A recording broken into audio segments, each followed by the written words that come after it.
MBA,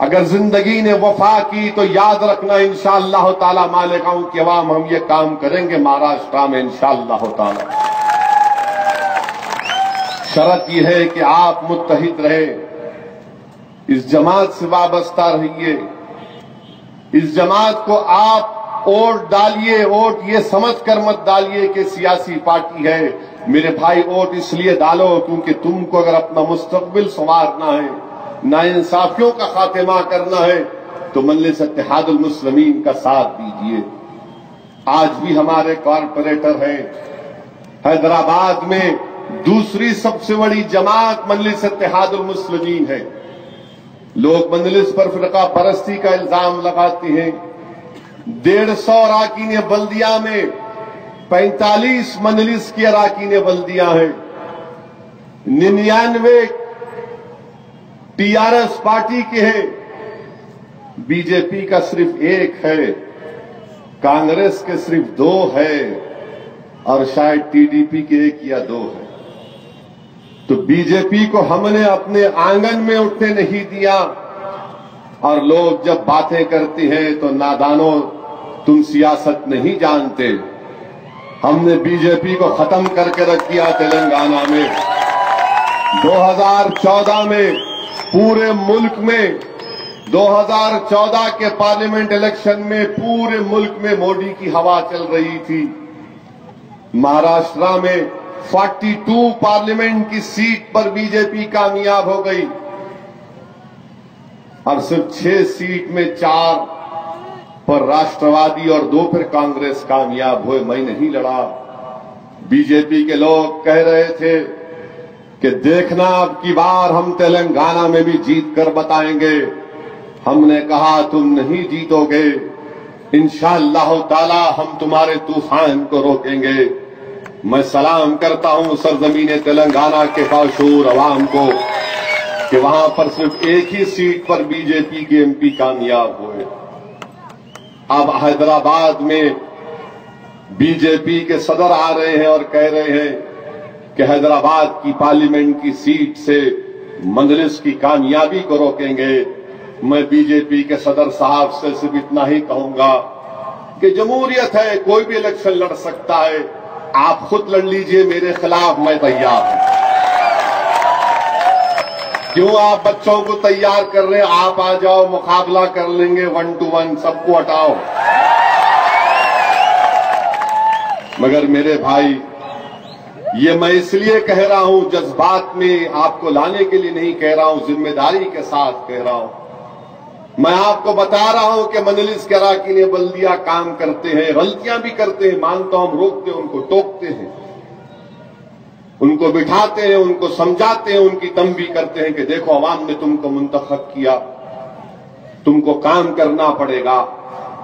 میرے عزیز دوستوں اور بزرگوں، یہاں پر بلدیہ کا الیکشن ہونے جا رہا ہے، آپ کو بھی اچھے اراکین بلدیہ کو منتخب کرنا ہے، اور مجلس اتحاد المسلمین اس بات کی ذمہ داری لیتی ہے کہ آپ ایک موقع ہم کو دیجئے۔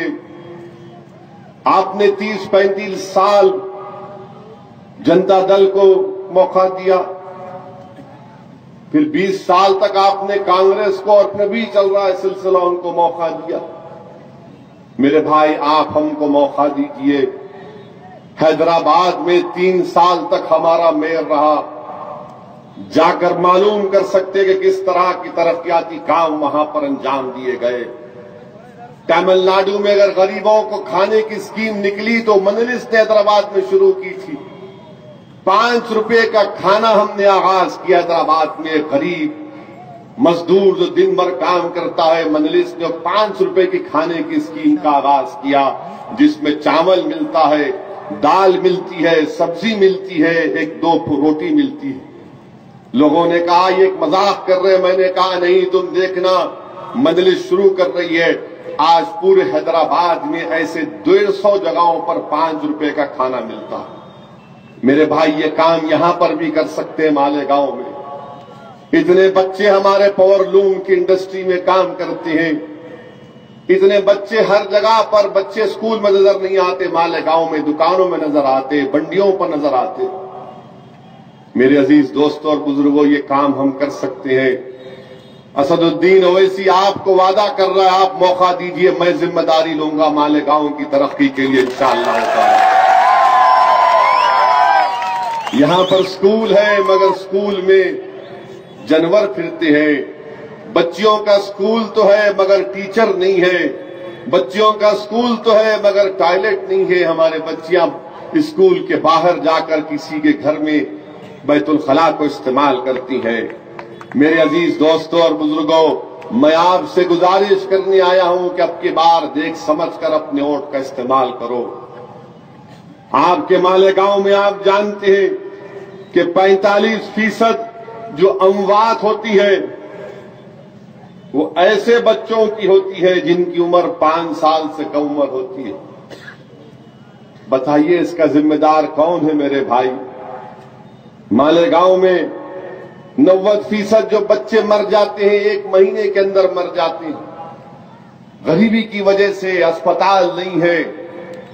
یہ پیسہ کہاں جا رہا ہے؟ 450 کروڑ کا آپ کا بجٹ ہے بلدیہ کا، حیدرآباد کی بلدیہ کا 3000 یا 5000 کروڑ کا بجٹ ہے۔ ایک ایک پائی کا حساب ہوتا ہے نیچے اوپر ہوتا ہے تھوڑا بہت۔ ہندوستان میں کرپشن روکنا بڑا مشکل کام ہے، بہت مشکل کام ہے، مگر آپ کو روکنا کا کام ہے۔ میرے بھائی، یہ کام ہم یہاں پر کر سکتے ہیں۔ یہاں پر رات ہوئی تو ہماری خواتین انتظار کرتی ہیں کہ کیسے سورج غروب ہو جائے تو میں لوٹا لے کر نکلوں۔ بتاؤ یہ کون سی جگہ ہے میرے بھائی؟ یہ ہندوستان کا حصہ ہے۔ کیا کر رہے ہیں لوگ جن کو برسوں سے اقتدار ملا کہ ہماری عزت دار ماں اور بہنیں رات کے اندھیرے میں لوٹا لے کر نکلتی ہے؟ گھر کی اسکیم ہے، کہاں ہے کسی کو نہیں معلوم۔ میرے بھائی، آپ ایک موقع دو مجلس کو، اور میں آپ سے وعدہ کر رہا ہوں کہ ہم یہ کام کر سکتے ہیں۔ حیدرآباد میں ہمارا میئر تھا تو ہم نے وہاں پر ریورس آسموسس کا پلانٹ لگایا کہ صاف پانی بورویل سے نکالتے، ایک RO پلانٹ لگایا جس کی قیمت صرف 9.5 لاکھ ہوتی ہے۔ آپ 1 روپیہ ڈالو، اس میں 11 لیٹر بسلری کی طرح صاف پانی نکلتا۔ وہ کام یہاں پر ہم کر سکتے اور کریں گے انشاءاللہ تعالی۔ آپ مجلس اتحاد المسلمین کے اقتدار سے نوازیے۔ RO پلانٹ پورے مالیگاؤں میں لگائیں گے تو آپ دیکھیں گے 80% ہمارے بچے بیمار ہونا ختم ہو جائیں گے۔ صرف اگر صاف پانی ملے گا، 1 روپیہ ڈالیے، 11 لیٹر صاف پانی لیجئے۔ میں نے جب حیدرآباد میں اسکیم کا آغاز کیا، آج سے میرے خیال سے 7-8 سال پہلے، تو مقامی ڈاکٹرز میرے پاس آئے، آ کر کہا اویسی صاحب آپ نے ہمارے پیٹ پر لات مار دی۔ میں نے مسخرے انداز میں کہا، میں نے کہا کیوں، کیا ہوا؟ تو کہا کہ آپ کے یہ پلانٹ لگانے سے ہمارے کلینک پر بچے جو بیمار ہو کر بڑی تعداد میں آتے تھے وہ آنا کم ہو گئے۔ یہ کام ہم کر سکتے میرے بھائی۔ ہمارے میں ایک حوصلہ ہے، ہمارے پاس ایک تجربہ ہے۔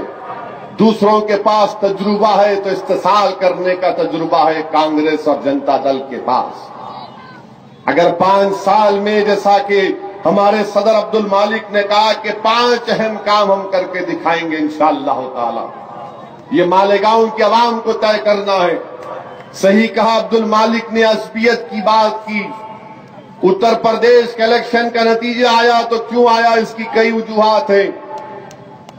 اگر آج وہاں پر کامیابی مل گئی بی جے پی تو اس کی اہم وجہ میں بتاتا ہوں آپ کو۔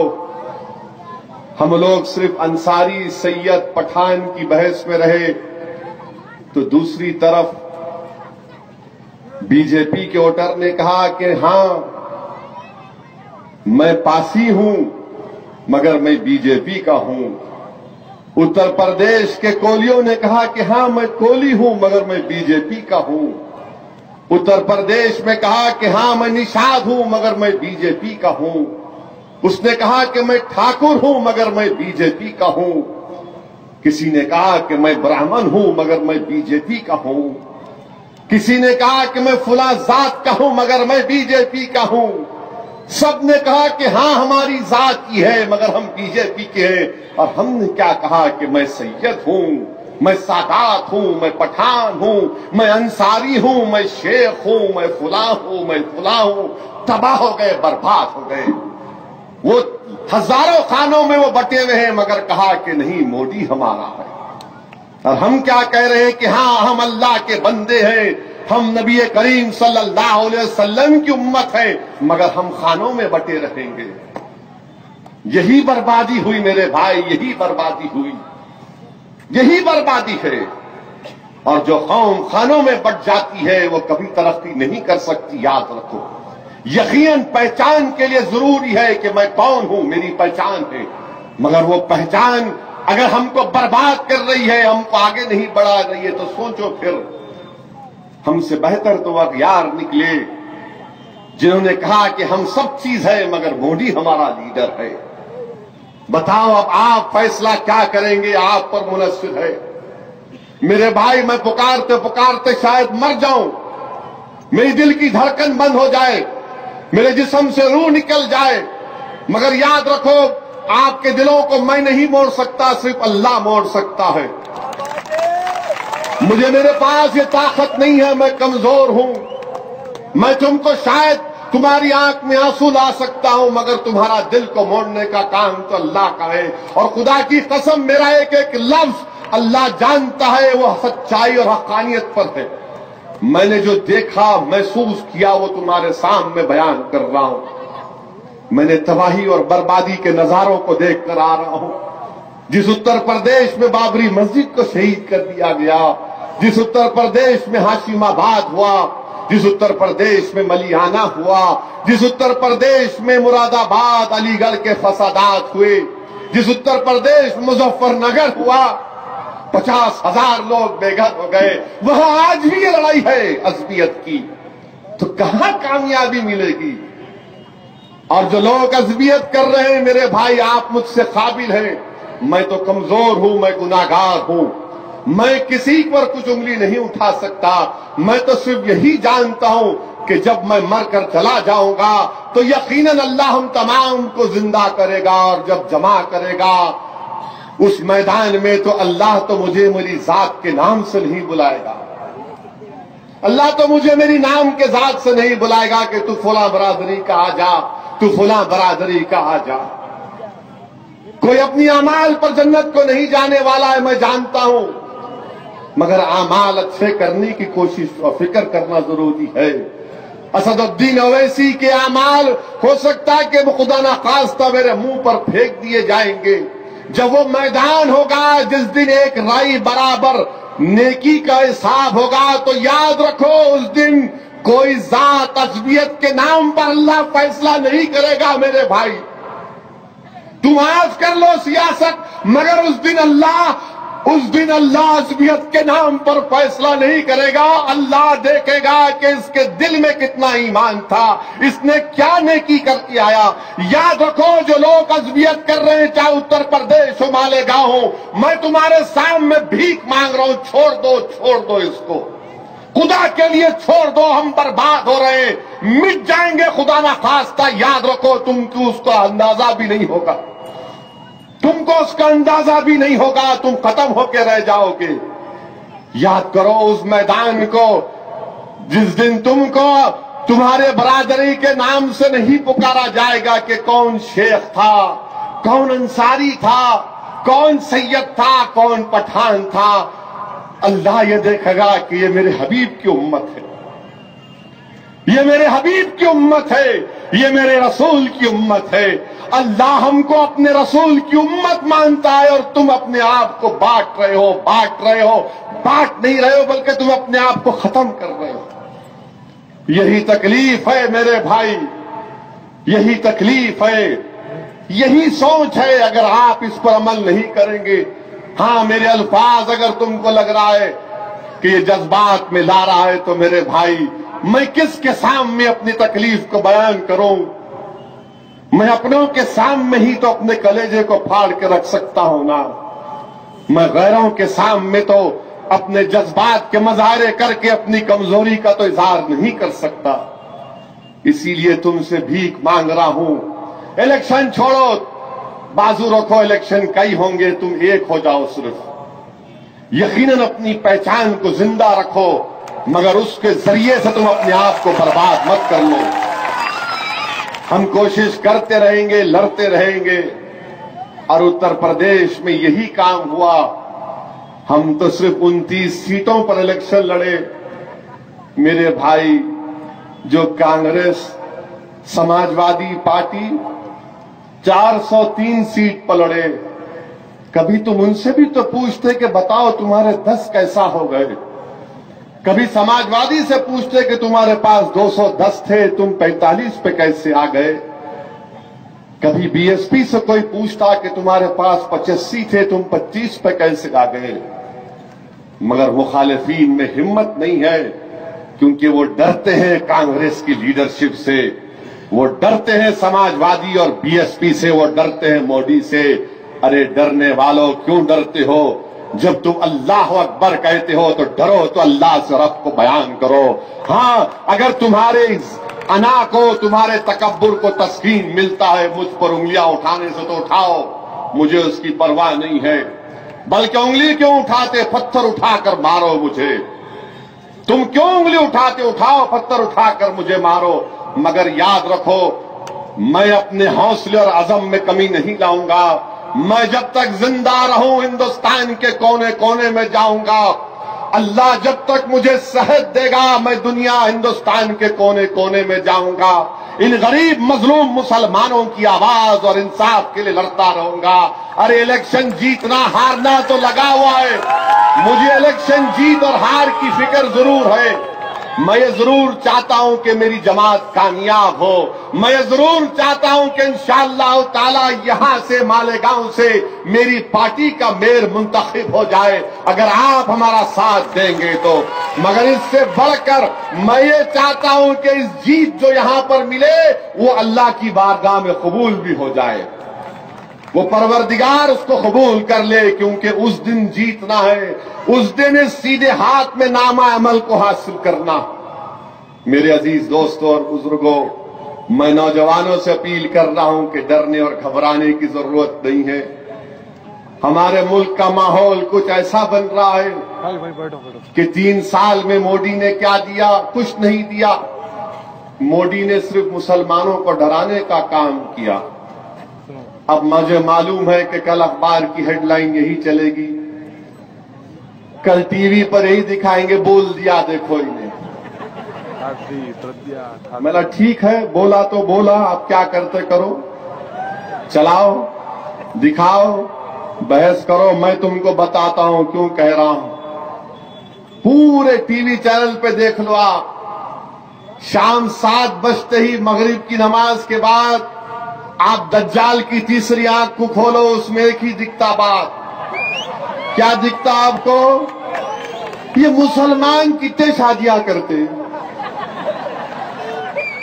یہ مسلمان نماز ایسا کیوں پڑھتے، یہ مسلمان اپنے کھانے پہ گوشت کیوں کھاتے، یہ مسلمان عورتیں نقاب کیوں پہنتی، یہ مسلمان عورتیں برقع کیوں پہنتی، یہ مسلمان عورتوں کو دبایا جاتا، یہ مسلمانوں کو ایسا کرا جاتا، مسلمان اتنے بچے کیوں پیدا کرتے؟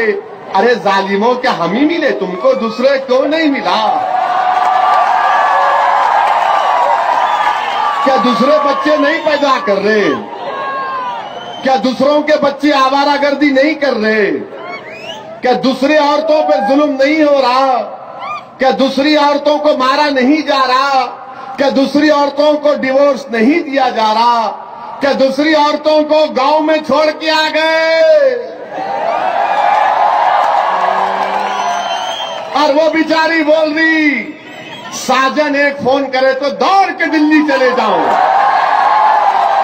اس کا ذکر نہیں کرتے، کیوں نہیں کرتے؟ کیونکہ انہیں تمہارا باپ ہے نا، تم کو ڈر ہے اگر اس کی بیوی کا ذکر کرے تو تمہارا بند۔ تم ہماری بہن کا ذکر کرتے، کرو نا ذکر اس عورت کی بھی تو فریاد کبھی سن لو۔ نہیں کریں گے، ڈرتے نہیں کیسا؟ میں ایک ٹی وی چینل پہ بول دیا، میں بلاؤ نا ان کو بھی۔ آپ یقین نہیں کریں گے، ٹی وی چینل والا بولا ریکارڈنگ بند، ریکارڈنگ بند بند بند۔ میں نے کہا کیوں بند؟ ارے بولے اویسی صاحب تم کیا کر دے رہے؟ گھر کو جانا ہے، 20 بچے ہیں۔ ملا میرے کو نہیں ہے، میری بیوی دیکھ رہی، وہ میرے کو پوچھتی کیا بولے تم جا کے؟ بولے ایسا کیسا؟ ملا ہو بھائی، ہمارے گھر میں ہمارے عورتوں کا راج ہے، ہم خالی باہر بھڑکاؤ بھاشن دیتے، گھر میں سننا پڑتا۔ مگر میرے بھائی، میں آپ سے عرض یہ کرنا چاہ رہا ہوں کہ حالات سے مروب مت ہو۔ یاد رکھو، گورکشکوں نے مودی کے 3 سال کے اقتدار میں اب تک 9 مسلمانوں کو جان لے لی، اخلاق کو مارا۔ جھارکھنڈ کے جنگلوں میں لاتہار میں ایک 13 سالہ بچے کو سولی پہ چڑھایا، اس کے رشتہ دار کو بھی سولی پہ چڑھایا۔ ہماچل پردیش کے ایک لاری کے ڈرائیور کو پکڑ کر پیٹ کر مار دیا۔ جموں میں ایک ڈرائیور کو پیٹ کر مار دیا۔ میوات میں 2 کو مار دیا اور 2 بچوں کی عزت لوٹی، اس لیے کہ وہ صرف گوشت کھانے کے شک پر ان کی عزت لوٹی۔ اور آج ہم دیکھتے ہیں کہ راجستھان الور میں پیلو خان کو روڈ پر پیٹ کر مارا گیا۔ وہ پکار کر کہہ رہا تھا کہ میں مارکیٹ سے، بلدیہ کی مارکیٹ سے رسید لے کر آیا ہوں، مگر پیلو خان کو مار دیا گیا۔ اے ہندوستان کے وزیر اعظم، آپ سب کا ساتھ، سب کا وکاس کی بات کرتے ہیں۔ اسٹاک ہوم میں ایک ٹرک ڈرائیور ٹرک چلا دیا، وہ دہشت گرد تھا، آئیسس کا ظالم تھا۔ ہمارے وزیر اعظم ٹویٹ کرتے ہیں، مگر پیلو خان کے مارنے پر وزیر اعظم ٹویٹ نہیں کرتے۔ اے ہندوستان کے وزیر اعظم، آپ ٹویٹ کیوں نہیں کرتے گورکشوں کے خلاف؟ ایک بار تو آپ نے کہہ دیا ان کے خلاف، مگر ایکشن کیوں نہیں لیتے؟ مگر ہم ان گورکشکوں سے کہنا چاہ رہے کہ یاد رکھو، تم اگر ہم کو مارنے سے سمجھ رہے ہو کہ ہم مر جائیں گے، ختم ہو جائیں گے، نہیں گورکشکوں، یاد رکھو، جب تک ہم زندہ ہیں دنیا زندہ رہے گی، جب تک ہم زندہ ہیں آسمان میں سورج آئے گا، جب تک ہم زندہ ہیں آسمان پر تارے رہیں گے، جب تک ہم زندہ ہیں آسمان پر چاند نظر آئے گا، جب تک ہم زندہ ہیں بارش ہوتی رہے گی، جب تک ہم زندہ ہیں کھیت سے اناج اگلے گا۔ جس دن ہم نہیں تو کوئی چیز نہیں، نہ بارش، نہ سورج، نہ اناج، نہ پانی، سب ختم۔ اگر یہ تمام چیزیں ہیں تو ہماری وجہ سے ہیں، تو ہم کو ختم کرنے والوں، تم ختم ہو جاؤ گے، ہم ختم نہیں ہوں گے انشاءاللہ تعالی۔ اور گورکشک بڑی محبت ہے۔ 1 لاکھ کروڑ ہونا، 1 لاکھ کروڑ، میں چیلنج کر رہا ہوں وزیر اعظم، آپ 1 لاکھ کروڑ کا بجٹ میں پروویژن کر دو، بچا لو پورے ہندوستان کے گایوں کو، ہم بھی لا کے دیں گے، پکڑ کر لا کے دیں، لا رکھو، رکھ لے، رکھ جمع، کھلا۔ ہندوستان میں 35% بچے بھوک سے مر جاتے، 35% بچے۔ ہندوستان میں ہماری بہنیں جب پریگننٹ ہوتی ہیں تو 50% عورتوں کے انڈر ویٹ ہوتی ہیں۔ اے ہندوستان کے وزیر اعظم، اے سنگ پریوار کے لوگوں، ان بچوں کے لیے، ان عورتوں کے لیے کچھ کرو نا۔ تم کو 4 ٹانگ کے جانور سے اتنی محبت ہے تو انسان سے کیوں نہیں ہے بتاؤ؟ میرے بھائی، آئیے مجلس اتحاد المسلمین کو مضبوط کریے۔ بہت سی باتیں ہیں انشاءاللہ تعالی، وہ عرض کروں گا کیونکہ اب یہ پہلا انتخابی جلسہ ہے۔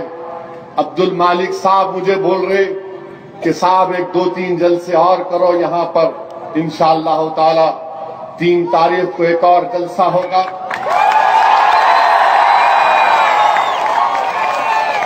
آپ لوگ آئیں گے، آپ لوگ پتنگ کو ووٹ دیں گے؟ ذرا زور سے ہاتھ اٹھا کر بولیے، میرے ساتھ نعرہ لگائیے، نعرہ تکبیر، مجلس اتحاد المسلمین۔ السلام علیکم ورحمۃ اللہ۔